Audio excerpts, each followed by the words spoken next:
How's it going, guys? It's Shmengar, and I'm sorry.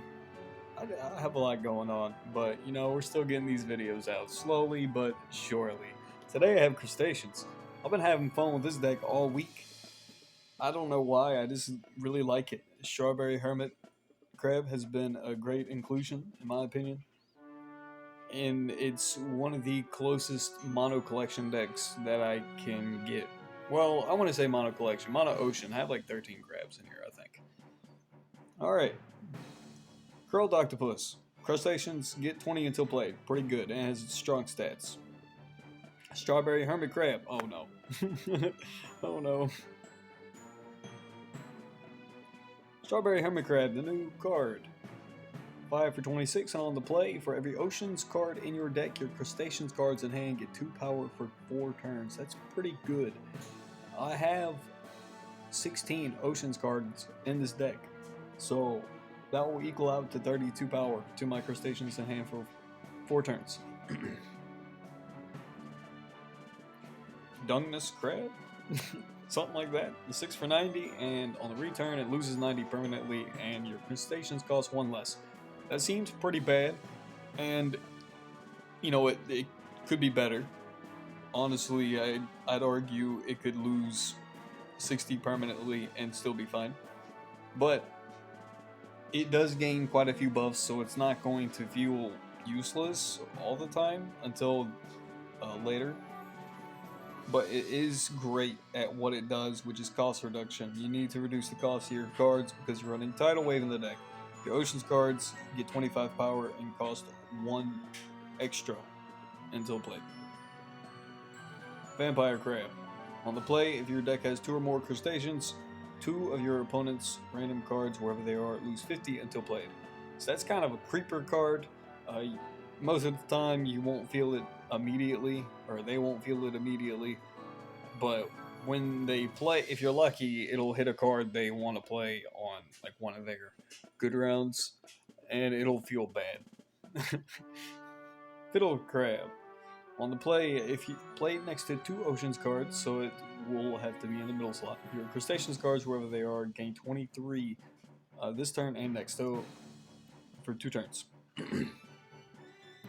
Blue Crayfish, the reason we have Sapphire, which basically does nothing. If you have played Sapphire this game, your Crustaceans get 26 until played. Pretty strong. So far it's 26, 20, that's 46. That's a pretty solid hand buff for 2 turns. That's a very solid hand buff for 4 turns. I don't know how to say that. On the play, if it's the first turn of a round, your Crustaceans cards, wherever they are, will gain 25 for the round. It'll also hit your bugs too, so you can fit that into some pretty cool bugs deck. Halloween Crab. If you have won the turn, gain 30 power per turn next turn, and if you won the turn, this card costs -2 permanently. Pretty cool. On the play, your opponent's feisty fish cards in hand lose 15 for the turn, so pretty niche. But, sometimes that might help. And your crustaceans cards in hand gain 15 for the turn. Pretty solid. Coconut Crab. This card loses 40 permanently. Bad return effect, but it's a 5 for 100. So it's going to hit for a 5 for 100 on the first play. Then a 5 for 60 on the second play. Which is still good. A good energy to power ratio.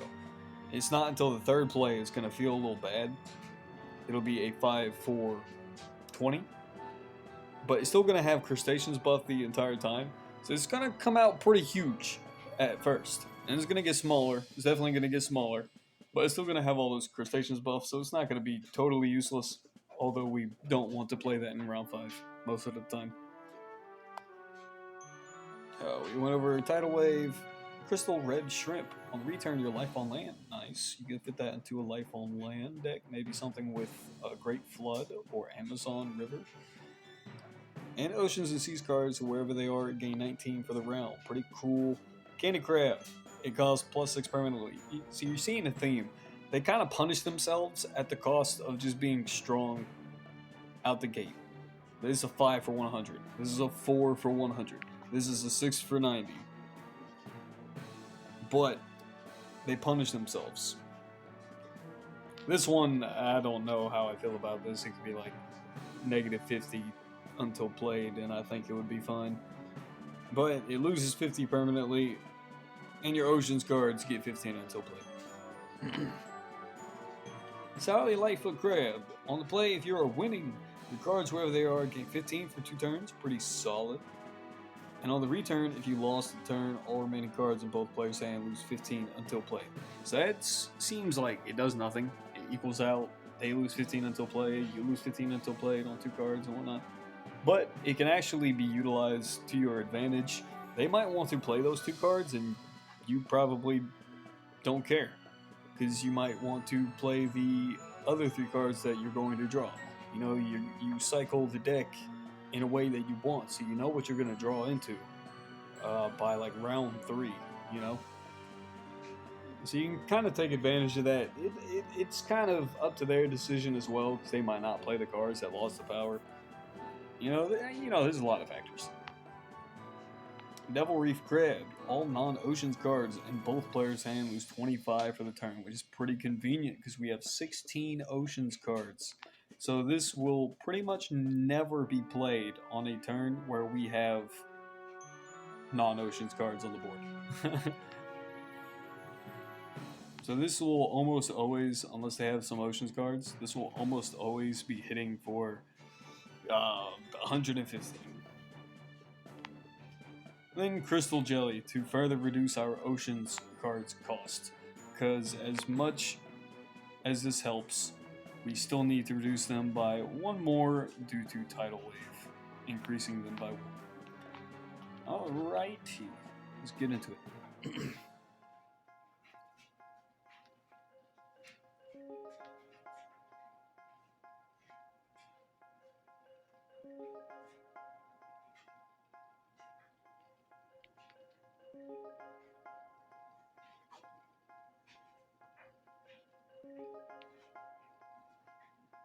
It's gonna be one of them days, huh? Nobody's online.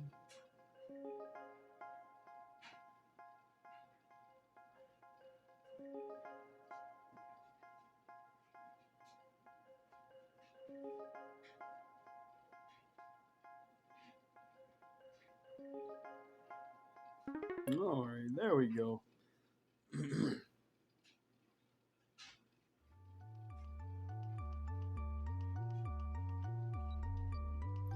Let's see here. I've been enjoying this deck. It's actually carried me pretty much to Dragon. I think I need like 1 or 2 more shields to get to Dragon, but it's been carrying me all week. As shocking as that sounds, I don't know if that sounds surprising, but I don't know. I feel like crustaceans are kind of a sleeper deck. I don't know if this is the best variant. They could possibly be better than what I've brewed up. I don't know, but they seem pretty good. If I didn't need to run Crystal Jelly, maybe I could fit in something else like Kraken or Thabad's Treasure.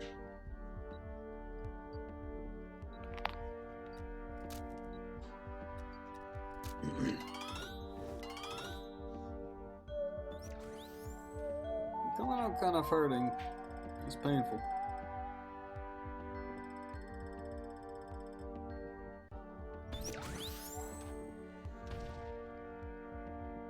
Can't activate Sally Lightfoot playability.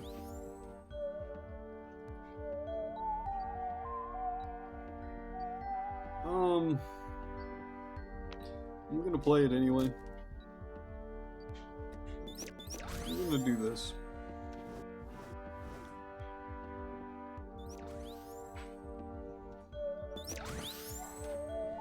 Oh wow. See, you take risks, and sometimes you're rewarded. Alright. Good. We got Dungeness Crab and Jelly before Tidal Wave. So when we do the cost increase, we will still have that cost reduction by 1. So we definitely want to play Sapphire so we can get blue crayfish out of our hand next turn. So we're gonna do it like this. Like this.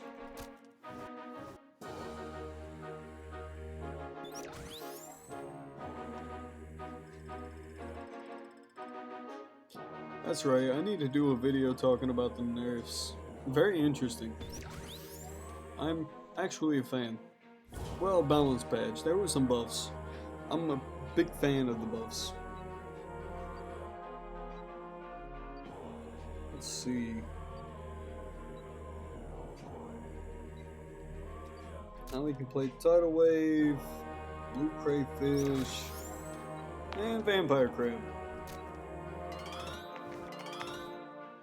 Oh, well, that's awkward. We were not wanting that to happen. Because we're gonna lose this round anyway, right? So we wanted that to hit, you know, a random card in the deck, not on the board. And we just gotta play that between something. You know, buff crustaceans for 2 turns. So sadly, we can only utilize it really for 1 turn, but that's fine. Because we are going to have the Paleo card and Crystal Red Shrimp next turn to start off. Actually, I really don't know if I want to... Wow. Screw it, I'm just gonna do it, right? Or, I don't know, should I? I'm not gonna do that. I'm gonna do this. This is very risky. I mean, this is very risky.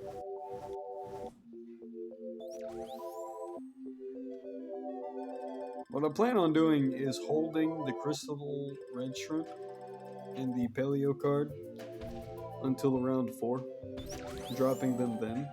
Because I'm just gonna win this round by default because of Crustaceans Arena bonus.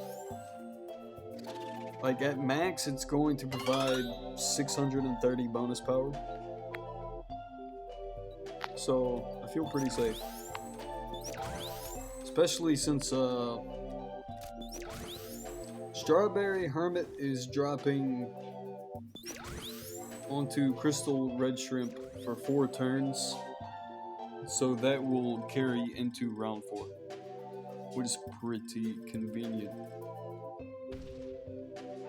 So far that was what, 420 bonus damage. We would still be ahead by 76, it's pretty good. Get rid of these. Actually, I don't want to get rid of that.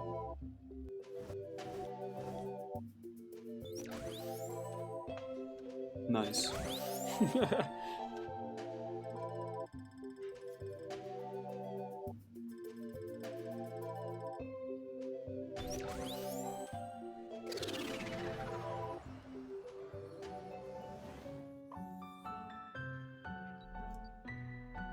Well, that's unfortunate.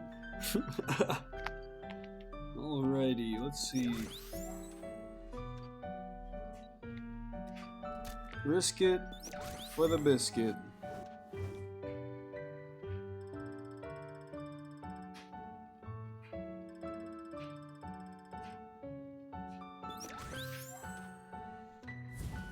Do your magic, crustaceans.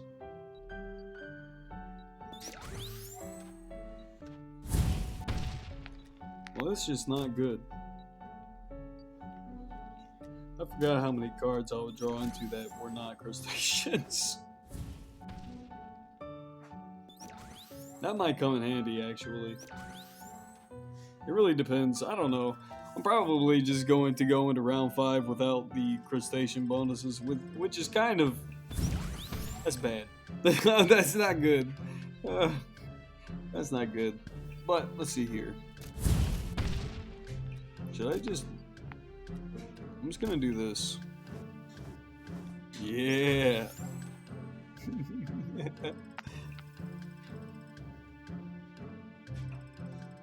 Good game.